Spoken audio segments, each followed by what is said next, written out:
un poquito más largo, porque se han unido varias de estas, corresponden a lo que es el hígado, vesícula y las vías biliares. Entonces empezaremos hablando del hígado, y como sabemos, el hígado después de la piel es el mayor órgano que tenemos en el cuerpo. Corresponde a un 2.5% del peso corporal, y su peso fluctúa en el hombre entre 1.400 a 1.800 gramos y en la mujer de 1.200 a 1.400. El hígado tiene una longitud transversa que fluctúa entre 25 a 28 centímetros, una longitud anteroposterior entre 10 a 12.5 y una longitud vertical de 8 centímetros. Es un órgano intraperitoneal, tóraco-abdominal e inframesocólico, y su configuración externa se basa en su apariencia visual. El hígado está constituido por 4 lóbulos: el lóbulo izquierdo, el lóbulo derecho, aquí adelante vemos el lóbulo cuadrado y en la parte posterior el lóbulo caudado. Tiene una cara superior o diafragmática, una cara visceral o inferior, una cara posterior y un borde inferior. En la cara diafragmática tenemos el elemento que nos llama la atención y es el más importante en esta área, que es el ligamento falciforme. Este divide al hígado en 2 hemihígados o 2 lóbulos, el lóbulo izquierdo y el lóbulo derecho. En cuanto a la cara visceral, en esta vemos que es excavada y que tiene depresiones que corresponden a los órganos intraabdominales. En cuanto a las relaciones anatómicas con los elementos cercanos, digamos, a esta región, tenemos que en la cara visceral, o llamada también cara de la H hepática, se encuentra excavada y es una superficie cóncava, formada por 2 surcos o fisuras: la fisura sagital derecha, la fisura sagital izquierda, y una transversal que es la fisura transversa.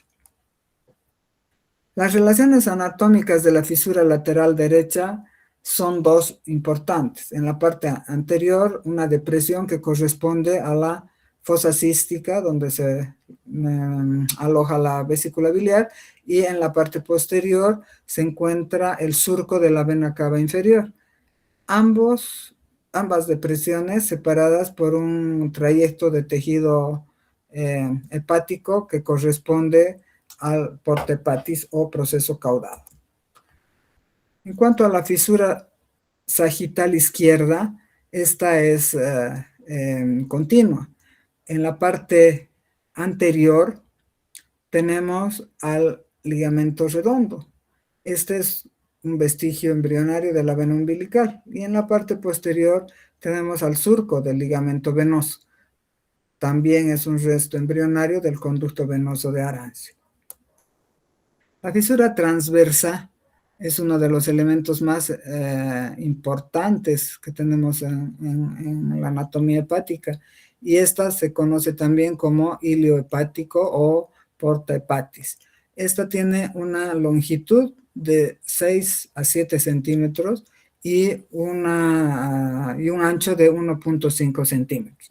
A través de esta región o fisura transversa van a atravesar elementos anatómicos de extrema importancia, y yendo de posterior hacia anterior tenemos la vena porta izquierda y derecha, la arteria hepática izquierda y derecha, y los conductos hepáticos derecho e izquierdo. En cuanto a los medios de fijación, el hígado, por su mismo peso y su longitud y su localización tóraco-abdominal, tiene medios de fijación importantes que son ligamentarios y también vasculares. Dentro de los medios ligamentarios tenemos al ligamento falciforme, del cual ya hemos hablado, los ligamentos coronarios, los ligamentos triangulares y el omenто menor. Y en cuanto a los elementos vasculares, tenemos la vena cava inferior y la vena hepática o suprahepática. La irrigación del hígado en la parte funcional está dada por la vena porta. Esta, como sabemos, está formada por la vena mesentérica superior y la vena esplénica. Ambas se unen detrás, más o menos en relación al cuello del páncreas, y son las encargadas de llevar el 70 a 80% de sangre rica en nutrientes. Una vez que ingresan al hígado, la vena porta se divide en dos ramas, una rama izquierda y una rama derecha. La rama derecha nos va a dar, a su vez, dos ramas, una rama posterior y una rama anterior. Y la vena porta izquierda ingresa al hígado en forma transversal y posteriormente se va a hacer, va a tornarse vertical.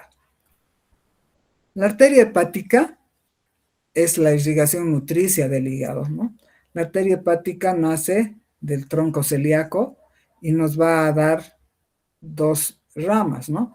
La arteria gástrica derecha y la rama gastroduodenal. Dentro del hígado tienen una división similar a la vena porta.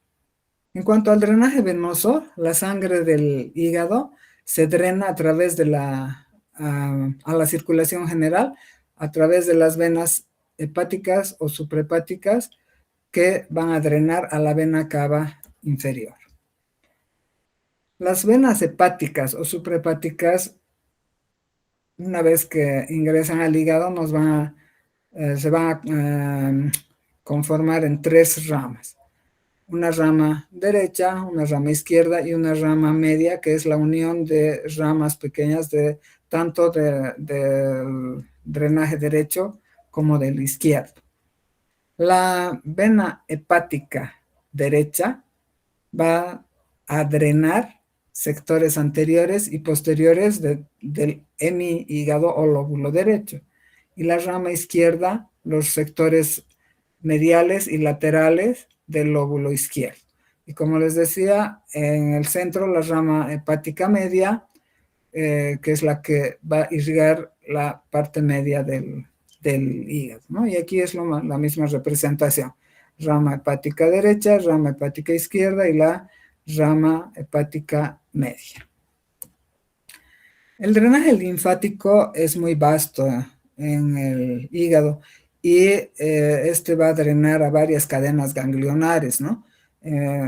Cadenas ganglionares gástricas, mediastínicas, celíacas, hepáticas, císticas, gástricas, frénicas y aórticas. Todas estas dan un rico drenaje linfático que es muy importante para los procedimientos quirúrgicos.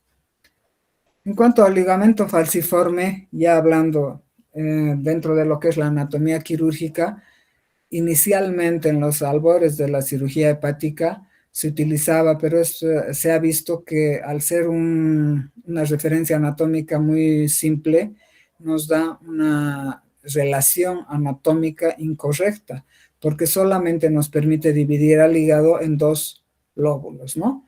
Un lóbulo derecho y el lóbulo izquierdo. Y se sabe que cada lóbulo contiene una rama de la vena porta y una rama de la arteria hepática. Posteriormente, dentro del estudio de la anatomía hepática, se vio que la cisura portal, que se encuentra en un límite anatómico que va desde la vesícula biliar o la fosa cística hacia la vena cava, podrían ser otra referencia anatómica que nos permite dividir el hígado en dos lóbulos, el lóbulo derecho y el lóbulo izquierdo, pero esta tiene una precisión mayor, ya que en el lóbulo derecho podemos a su vez subdividir una parte medial y un sector, perdón, en el lóbulo derecho en una parte anterior y posterior, y en el izquierdo vamos a tener la región lateral y la región medial. Lamentablemente esta también es una división anatómica incorrecta, ya que no nos permite tener una anatomía segmentaria. Entonces, la anatomía funcional del hígado también se basa en estos mismos elementos anatómicos. A nivel de la fisura umbilical en la cual encontramos el ligamento redondo, vamos a tener la división del hígado izquierdo en un sector lateral y en un sector medial. El sector lateral con los segmentos 2 y 3 y el sector medial con el segmento 4. Estos también albergan una tríada portal.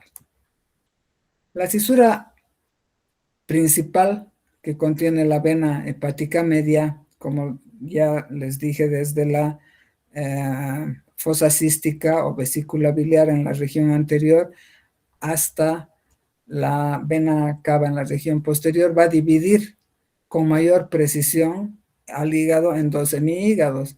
Y a esta, como ya vimos, se la conoce como línea de Cantley. En el hígado derecho vamos a tener un sector anterior con los segmentos 5 y 8 y un sector posterior con los segmentos 6 y 7. En la división funcional se siguieron haciendo estudios y Goldsmith y Warburg describieron 8 segmentos hepáticos. Cada segmento cuenta con una tríada portal, o sea, una arteria hepática, una vena porta y un conducto biliar. Estos segmentos están separados en 4 sectores. Las venas hepáticas, que como ya vimos son 3, la derecha, la izquierda y la media, van a separar estos segmentos y nos van a dar sectores que tengan en forma individual una tríada portal. Entonces, nuevamente volvemos a la división anterior. En el hígado izquierdo tenemos el segmento 2, en el lóbulo caudado se encuentra el segmento 1, el 2 y el 3, y en la parte medial el 4. Y en el lóbulo derecho tenemos el segmento 5 y 8 anterior y 6 y 7 posterior. Quirúrgicamente, esta sistematización se fundamenta en el estudio de Quinault en 1957, el mismo que se basó en la distribución de las venas hepáticas o suprahepáticas y en los pedículos portales dentro del hígado, ¿no? Entonces, esta proyección, al ser vertical, nos va a dividir al hígado en 4 secciones, ¿no? Segmento posterior, segmento anterior izquierdo, segmento medial, que es el correspondiente al segmento 4, que se subdivide también en segmento anterior y posterior, y en el lóbulo derecho, el segmento medial anterior, el segmento medial posterior, el segmento lateral anterior y el segmento lateral posterior. Entonces, quirúrgicamente, si trazamos una línea horizontal a través del eje de la porta derecha e izquierda dentro del hígado, vamos a tener estos 8 segmentos. En forma vertical, hemos dicho las venas hepáticas, derecha, izquierda y media, y en forma horizontal, el eje de la vena porta derecha e izquierda. Y nos van a dar los 8 segmentos de los cuales ya hemos hablado. Entonces, esta segmentación de Quinault nos muestra esta imagen, una mano con un puño cerrado, en el cual vamos a poder determinar en forma de la contraria a las manecillas del reloj la disposición de los segmentos hepáticos. Entonces, van en la parte lateral izquierda el 2, 3, 4, 5, 6, 7 y 8. Y el lóbulo caudado, que es posterior, es el que alberga el segmento 1. Y aquí volvemos a ver, aquí no se ve en la visión anteroposterior y superior en la cara diafragmática, no se ve el segmento 1. Entonces tenemos el segmento 2 y 3 y el medial del lado izquierdo, que corresponde al segmento 4, y en el lóbulo derecho el 5 y el 8, que son los anteriores, y el 6 y el 7, que son los posteriores. En base a esta clasificación, a esta disposición, se realiza la nomenclatura quirúrgica, ¿no? Entonces, al segmento 1 se lo llama lóbulo caudado, perdón, el lóbulo caudado alberga el segmento 1, el segmento lateral del lóbulo izquierdo o superior va a ser el que corresponde al segmento 2, el segmento 3 está en el lóbulo izquierdo inferior, el 4 nos va a representar el segmento medial del lóbulo izquierdo, el 5 es el segmento anterior derecho, perdón, del lóbulo derecho inferior, el segmento 6 es el segmento posterior del lóbulo derecho, que corresponde a la región, inferior, y el 7 y el 8 que son posteriores del lóbulo derecho superior y anterior del lóbulo derecho superior. Posteriormente, Brisbane realiza otro tipo de clasificación, que esta va a dividir el hígado en tres órdenes, ¿no? En la división de primer orden, divide el hígado en dos hemígados, un hígado izquierdo y un hígado derecho. En el segundo orden se encuentran las secciones, ¿no?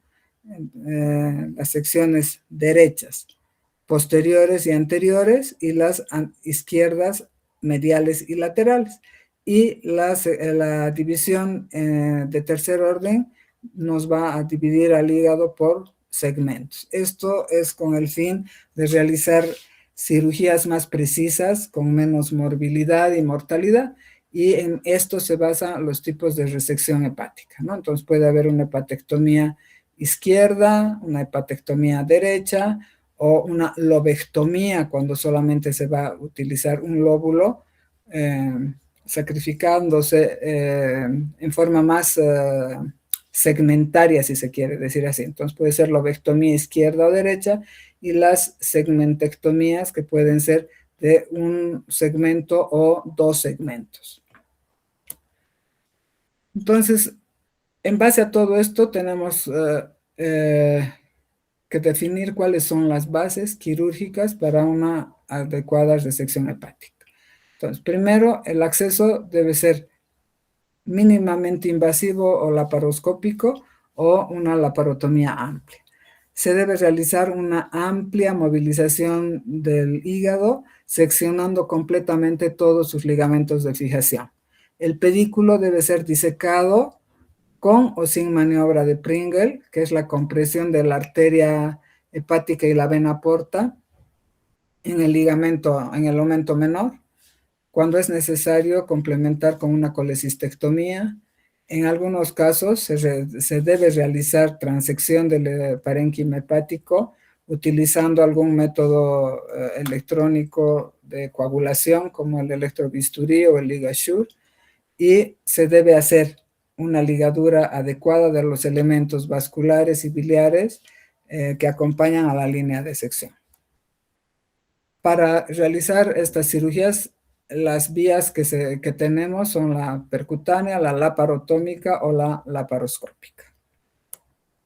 En cuanto a la vía biliar, vamos a decir que la vía biliar es un conducto de ductos que van desde la parte intrahepática hasta la parte extrahepática, a través de la cual discurre la bilis que se produce en el hígado hasta desembocar en la ampolla hepatopancreática, ¿no? La vía biliar está formada por los conductos hepáticos derecho e izquierdo. Esta, a su vez, se forma por la unión de conductos segmentarios, que uniéndose nos van a dar conductos sectoriales, y a su vez nos van a dar las ramas que nosotros conocemos, tanto en el conducto hepático derecho como en el hepático izquierdo, ¿no? En el lado derecho, las las uniones de los conductos biliares sectoriales nos van a dar un ramo anterior para los segmentos 5 y 8 y un ramo posterior para los segmentos 6 y 7. Y en el conducto hepático izquierdo, que la división intrahepática es la misma, ¿no? Desde conductos sectoriales que nos van a dar, al unirse, dos ramas. Una rama anterior para el segmento 4 y una rama lateral para los segmentos 2 y 3. Y esto es lo que hablábamos en la vía intrahepática. La vía extrahepática está formada ya por los conductos de mayor calibre, que son los conductos hepáticos derecho e izquierdo. Estos se van a unir, van a formar la vía biliar principal y en algunos casos una vía biliar accesoria. Los conductos hepáticos tienen ciertas características, como ser su longitud, su diámetro y su dirección, ¿no? La unión o porte hepatis está más o menos fluctuando entre 0,25 hasta 2,5 centímetros desde que emergen de la superficie del hígado. El conducto izquierdo es siempre más recto, para decir así, más horizontal, y es más largo. Más o menos mide 1,7 centímetros. El derecho es un conducto más vertical y es más corto, alrededor de 1 centímetro, ¿no?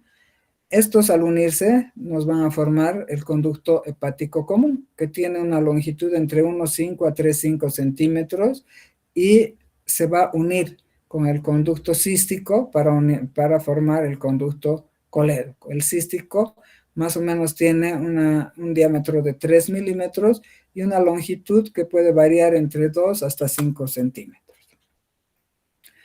La vía biliar es una región anatómica con muchas anomalías, ¿no? Las anomalías, lamentablemente, en pocos casos se pueden diagnosticar en forma preoperatoria a pesar de los estudios. Generalmente esto es un hallazgo transoperatorio y puede ser una variante, un cístico largo con una unión con el hepático común muy baja, muy cerca, no permitiendo que haya un conducto colédoco de longitud normal. Otra anomalía son las adherencias que se presentan entre el conducto cístico y el conducto hepático común. Otra variación, digamos, en la vía biliar es a nivel del conducto cístico, que se encuentra muy alto, muy cerca de la bifurcación de los hepáticos. En otros casos, prácticamente el cístico se encuentra ausente, entonces directamente el bacinete o el infundíbulo vesicular desemboca en el conducto hepático común o a veces en el colédoco. Y otras dos anomalías que son algo más frecuentes son la espiral del cístico con implantación anterior o con implantación posterior, como se ve aquí. Todas estas variaciones se presentan no en una cantidad importante de casos, pero cuando la patología es aguda puede ocasionar lesiones muy importantes. Hablando de la vesícula, vamos a decir que la vesícula biliar se encuentra situada en la unión de los lóbulos hepáticos derecho e izquierdo en su cara visceral y corresponde a los segmentos 4B y 5.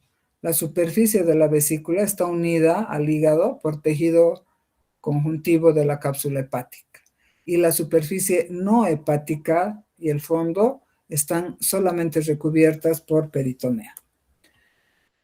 La vesícula es una víscera hueca, tiene forma de pera y su longitud o su tamaño varía entre 7 a 10 centímetros. La capacidad en reposo es entre 30 a 50 ml de bilis y cuando está distendida puede albergar hasta 300 mililitros. Las partes en las que se divide la vesícula son un fondo que está más o menos a 1 o 2 centímetros del borde hepático, el cuerpo, el infundíbulo y el cuello. La irrigación está dada en un 95% por la arteria cística, que es una rama de la hepática derecha. Su drenaje venoso drena a la vena cística, que va hacia la vena porta y venas menores del hígado, ¿no?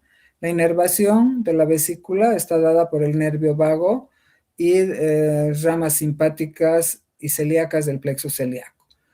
El nivel simpático preganglionar, o sea, el del dolor, está alrededor de la torácica 8 y 9. Dentro de los aspectos importantes de la anatomía quirúrgica, tenemos que tomar en cuenta los triángulos quirúrgicos que nos van a permitir acceder con mayor seguridad a la cirugía de la vesícula biliar, y van a permitirnos también identificar los elementos anatómicos antes de seccionarlos y ocasionar alguna lesión irreversible. Entonces, el primero de los triángulos quirúrgicos es el triángulo de Calot, que es este, que está pintado con rojo. El triángulo de Calot tiene como límite superior la arteria hepática, cística, el límite interno, que es el conducto hepático común, y el externo, que es el conducto cístico. Dentro de estos triángulos se dice que este solamente es una referencia anatómica, pero para objetivos quirúrgicos se debe tener en cuenta el triángulo de Budel o triángulo colecisto hepático. ¿Cuál es la diferencia? El borde superior, el límite superior. El límite superior comprende el reborde hepático inferior, el límite externo, el conducto cístico, y el límite interno, el hepático común. Entonces, el triángulo de Calot solo va hasta aquí, hasta la arteria cística. En cambio, el triángulo colecisto hepático es el borde inferior del hígado.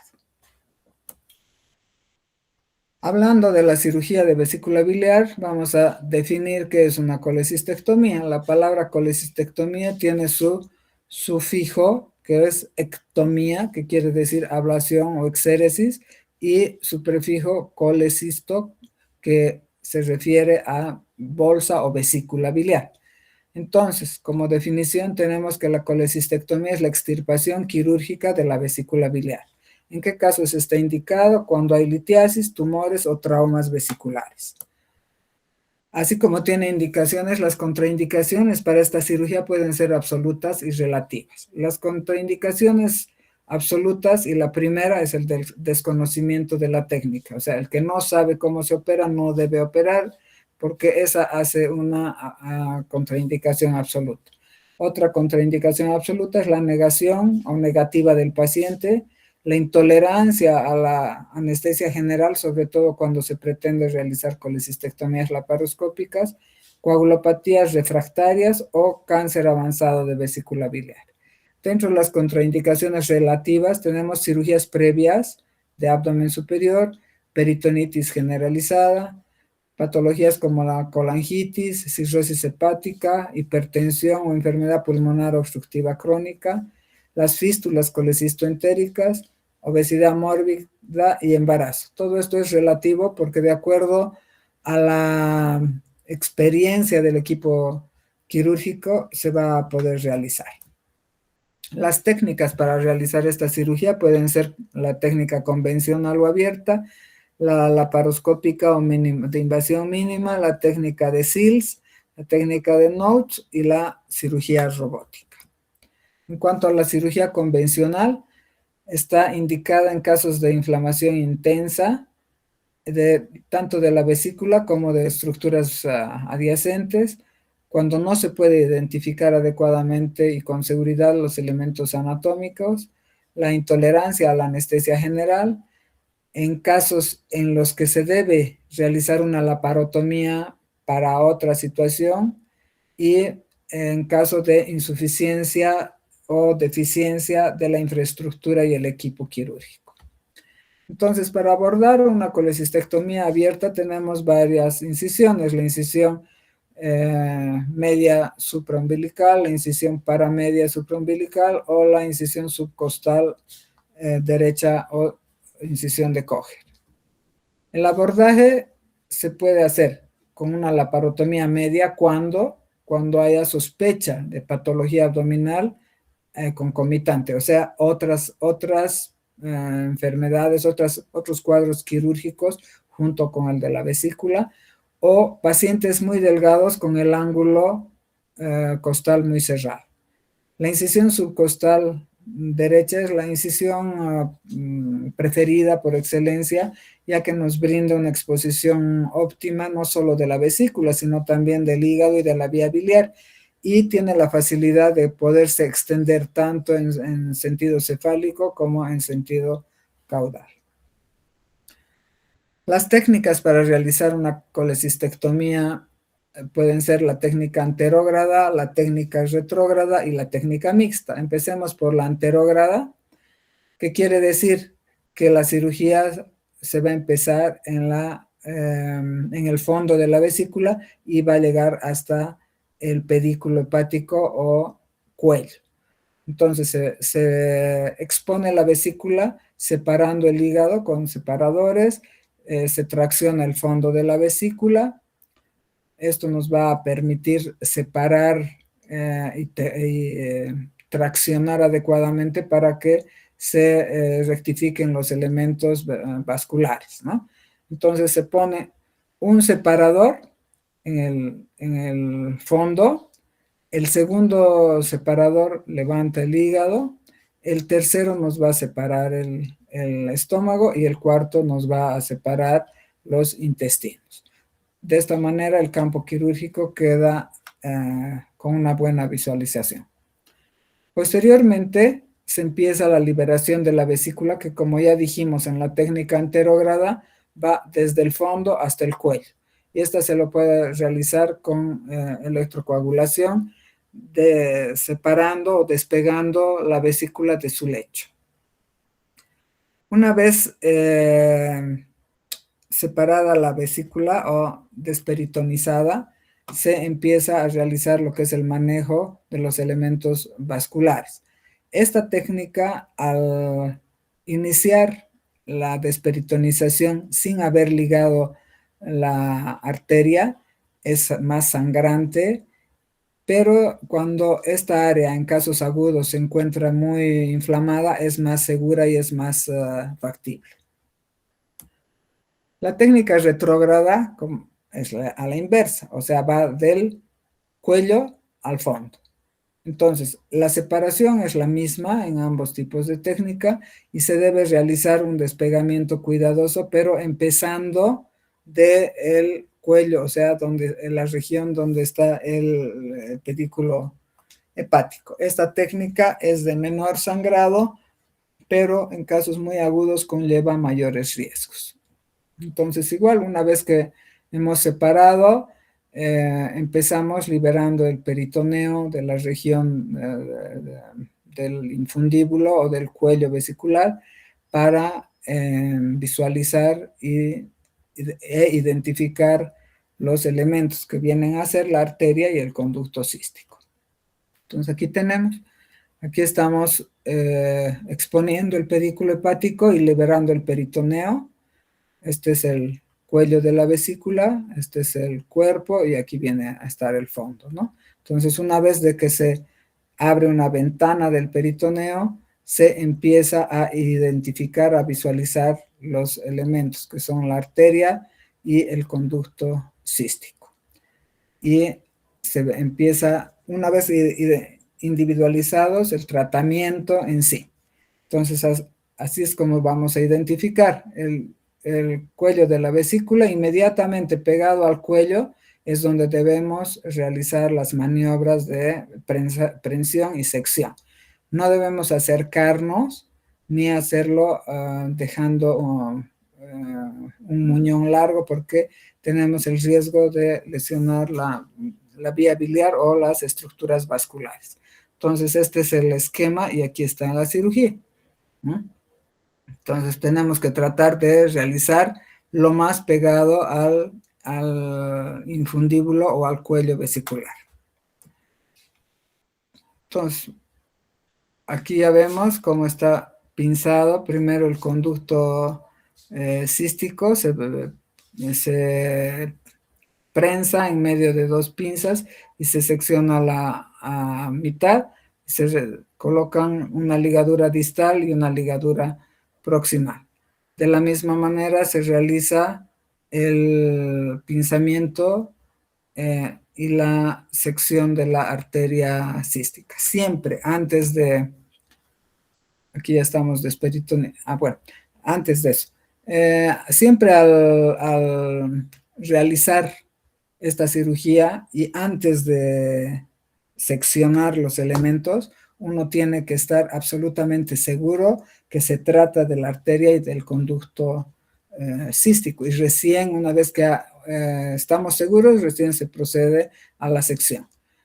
En la técnica retrógrada, una vez realizada la sección de la arteria y el conducto cístico, recién empieza la desperitonización de la vesícula del lecho hepático. Y posteriormente la síntesis de la pared abdominal, como es acostumbrado, ¿no? En cuanto a la otra vía de abordaje, que es la colecistectomía laparoscópica, como ya vimos en la cirugía de apéndice, se necesita un instrumental especial que consta de tijeras, pinzas, disectores, la cámara de video, la cámara del laparoscopio, el insuflador, la fuente de luz y los diferentes trócares y endoscopios. Este es el equipo completo o torre de laparoscopía, donde están asignados cada uno de estos elementos, ¿no? Entonces, ¿qué características tiene que tener este instrumental? El sistema óptico, o sea, la luz, el laparoscopio, tiene que ser una fuente de luz fría, con una fibra óptica o laparoscopio, tiene que ir unida a una cámara de video y a través del monitor de televisión se va a proyectar toda la imagen. Aparte de eso, tiene el insuflador o fuente de CO2, el electrobisturí y el sistema de irrigación-aspiración. La colestectomía laparoscópica se puede realizar en dos posiciones del paciente. La posición francesa, en la cual el paciente está con los miembros pélvicos separados. El cirujano opera entre las piernas del paciente. Los monitores, uno o dos, se encuentran a la cabecera del paciente. El instrumentista detrás, primer ayudante y segundo ayudante. En cuanto a la otra posición, es la técnica americana, en la cual la posición del paciente se realiza como habitualmente se hace en la cirugía convencional, con los miembros pélvicos juntos y los monitores a la cabecera del paciente. El cirujano se encuentra a la izquierda del paciente, el primer ayudante enfrente, el segundo ayudante y el camarógrafo. Todo lo que es cirugía laparoscópica depende de la posición de los trócares, como ya vimos en la cirugía de apéndice. De acuerdo al órgano, la posición de los trócares va a ser diferente. En la técnica americana tenemos la cámara que se introduce a través del ombligo, un segundo trócar en la región subsifoidea y el tercer y cuarto trócar sobre la línea subcostal derecha, ¿no? Línea medio clavicular el tercero y línea axilar anterior el cuarto. En la técnica francesa varía un poquito.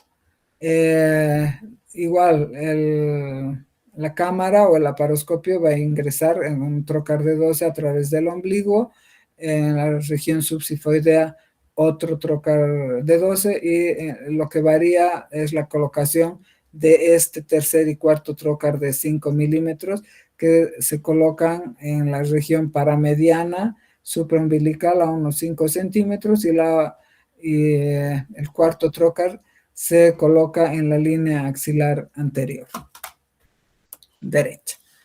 Una vez colocados los trócares, tenemos el acceso a la cavidad, que puede ser a través de una técnica cerrada o la técnica abierta, que ya las vimos con la aguja de Verés o con el trócar de Jasón, ¿no? Entonces aquí tenemos el trócar de Jasón, que como ya les había explicado, es un tipo de trócar que tiene unas rendijas, si se puede llamar así, para poner y acomodar los hilos. Tiene esta rosca que permite fijar el instrumento de acuerdo al espesor de la pared abdominal y su conexión con el dióxido de carbono, ¿no? Aquí está lo mismo, y la diferencia que ahora con la tecnología hay es que a través de cualquiera de estos trócares, y no solo del trócar de Jasón, se tiene un orificio por el cual se instala la óptica y nos permite realizar una introducción que ya no es a ciegas, sino con una visualización adecuada. Entonces aquí es como se está colocando el trócar de Jasón. Hay que abrir previamente la piel y la fascia para colocar para introducir el trócar. En cuanto a la técnica cerrada, también ya se las expliqué. Esta es la aguja de Verés. Entonces uno tiene que separar de la cavidad abdominal las vísceras. Eso se hace a través de una tracción, lo que va a permitir introducir la aguja con mayor seguridad. Entonces solamente, como ven aquí, solamente se realiza una sección de aproximadamente 1 centímetro en la piel y el tejido celular subcutáneo, y con la ayuda de 2 herinas se va a prensar ambos lados de la región umbilical para poder introducir la aguja. Cuando por ciertas situaciones, como ser cirugías previas, deformidades, retracciones en la región umbilical, sea difícil o no se pueda realizar la introducción de la técnica de Verés en el ombligo, se puede utilizar el punto de Palmer. Este nos va a dar un lugar seguro también para la introducción de la aguja de Verés, y se encuentra a 2 centímetros por debajo del reborde costal izquierdo, a nivel de la línea media clavicular. Introducida la aguja de Verés o el trócar de Jasón, lo que corresponde es crear el neumoperitoneo. Este se crea con el CO2 a una presión de 12 o 14 milímetros de mercurio, con un flujo relativo que puede fluctuar de bajo, medio o alto.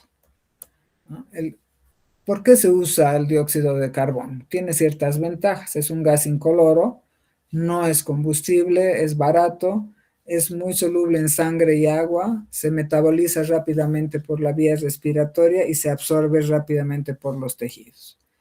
Sus desventajas: a nivel local, ocasiona distensión peritoneal, puede ocasionar reacciones vagales, eleva el diafragma y causa una compresión y alteración del retorno venoso y causa dolor, ¿no? Sobre todo a nivel del hombro derecho. En forma sistémica, los efectos pueden causarnos hipercapnia, acidosis, aumento en la poscarga cardíaca, incremento de las catecolaminas, lo cual lleva a un estrés del miocardio. O sea, no es un gas inocuo, ¿no? Hay que ir controlando al paciente, monitorizando durante toda la cirugía, y los equipos indispensables son los capnógrafos. Sin eso no se puede realizar una cirugía laparoscópica. Entonces, una vez que tenemos el neumo, hemos creado el neumo solamente con un trócar o la aguja de Verés, vamos a realizar la colocación de los otros trócares en los lugares que ya fueron explicados. Y nuevamente iniciamos. La técnica es similar a la cirugía convencional. Lo único que cambia es el acceso. Una vez que se accede a la cavidad abdominal, se visualiza la vesícula biliar, con una pinza se tracciona en sentido cefálico hacia el hombro derecho, se tracciona el fondo vesicular para poner en tensión la vesícula y sobre todo el pedículo hepático. Y se empieza a liberar el peritoneo a este nivel, ¿no? Hasta tratar de ir separando la vesícula. Una vez separado el peritoneo, se realizan las mismas maniobras que en la cirugía abierta, ¿no? Y aquí está lo que les había hablado de los triángulos, ¿no? Para esto nos sirve. Entonces aquí tenemos el conducto hepático, el conducto cístico y en medio la arteria, que es el triángulo de Calot, y aquí vendría el reborde hepático en el triángulo colecisto-hepático. Esto siempre se debe individualizar, aislar, separar y estar absolutamente seguros de que son los elementos que buscamos antes de realizar su sección. Entonces se identifica el conducto cístico, por detrás la arteria cística. Estos tienen que salir del borde de la pared vesicular.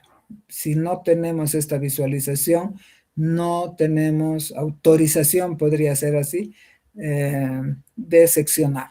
Se debe disecar el conducto cístico aproximadamente 1 centímetro para realizar una prensión y un corte adecuados y seguros. Y nuevamente volvemos a la seguridad que tenemos que tener antes de realizar la sección. El doctor Strasberg en Francia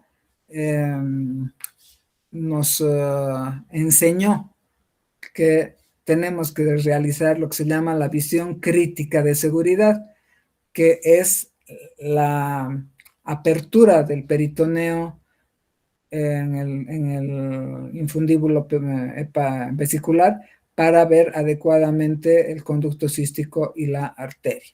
Entonces se hace esta separación, se tiene aquí la vesícula, el cuello vesicular y se ve con seguridad que el cístico emerge de la vesícula y que la arteria ingresa a la pared vesicular, y una vez que tenemos esto bien individualizado, recién podemos proceder a la ligadura y sección de los conductos, ¿no? Entonces aquí ya tenemos separados los conductos, entonces se aplican 2 clips proximales y uno distal en cada uno de los elementos y se procede a realizar su sección.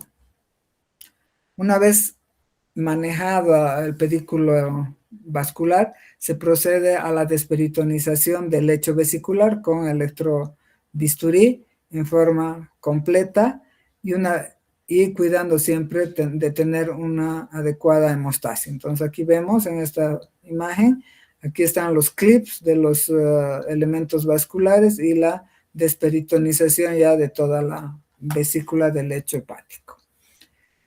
Una vez realizada la exéresis, digamos, de la vesícula de su lecho, se procede a una rigurosa hemostasia, si es necesario lavado y si es necesario colocación de drenaje. Estas cirugías tienen por objetivo poco sangrado y no uso de drenajes.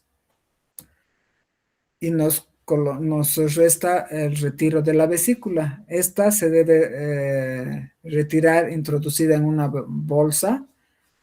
Se hace una posición de los trócares, se introduce la bolsa y se la extrae ya sea por el trócar umbilical o por el subsifoideo, que son de 10 a 12 centímetros. Para la síntesis de pared, solamente necesitamos realizar una sutura de la aponeurosis en la región umbilical, ya que las incisiones en los otros puertos no son lo suficientemente grandes y riesgosas como para provocar una hernia. Por tanto, solamente la diéresis abarca la piel del paciente.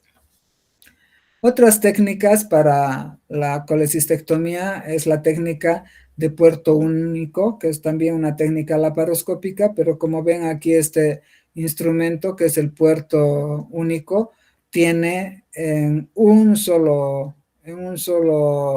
tubo, digamos, en un solo instrumento, un espacio para la cámara y para las pinzas. Esto utiliza pinzas de 3 milímetros y una cámara de 3 a 5 milímetros. Otra de las técnicas es la técnica de Notes, que significa la extracción de los órganos a través de orificios naturales. Entonces aquí tenemos el single port o puerto único y la imagen, ¿no?, que pueden ver aquí. ¿Cuál es la diferencia? La articulación que tienen estos instrumentos dentro del abdomen. Es difícil porque la triangulación en este espacio es mucho más compleja, ¿no? Pero es factible y se realiza con seguridad.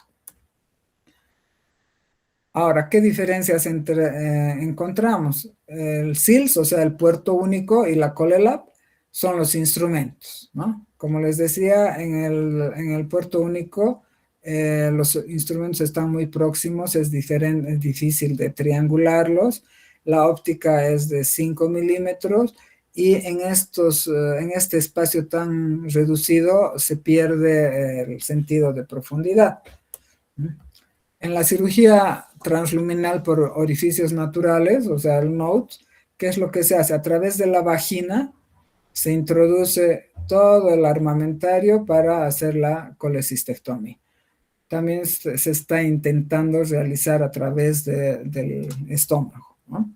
Entonces, ¿cuál es el objetivo de todo esto? Prácticamente es tener una mejor estética. Otra técnica es la cirugía por imanes. A través de la pared abdominal se coloca un polo de los imanes y dentro de la cavidad abdominal el otro polo, y la atracción hace que consigamos la separación, como pueden ver ustedes. Entonces, estos son los imanes que nos van a permitir trabajar solamente con la cámara y con una sola pinza. En realidad, el objetivo es el mismo y lo único que tenemos aquí, digamos, es algo mejor de estética, porque solamente vamos a tener dos orificios. Y actualmente el paso último que tiene la cirugía hasta ahora es la cirugía robótica, en la cual se utiliza un robot que puede tener 3 a 5 manos, una consola de donde maneja el cirujano. Entonces aquí la tecnología es la que manda. Los robots ahora ya son, digamos, rutinarios en los países de primer mundo, y esperemos que con los años también podamos nosotros hacer lo mismo, ¿no? Entonces aquí tenemos la consola y este es el robot. ¿Qué beneficios nos da? Nos da una cirugía exacta, sobre todo en casos difíciles. El robot se equivoca menos y tiene más exactitud que el ser humano. Entonces está logrando ya hacer en otros países casi todos los procedimientos quirúrgicos a través de la cirugía robótica. Las complicaciones de la cirugía de vesícula son la hemorragia, las lesiones de conducto biliar, fuga de bilis o cálculos retenidos, puede ocasionar pancreatitis por la manipulación, como en toda cirugía, infecciones de la herida y a la larga hernia incisional si no hay una síntesis adecuada. Y eso sería todo por hoy. Les agradezco mucho y nuestra última clase es el día miércoles a la misma hora. Gracias, buenas noches.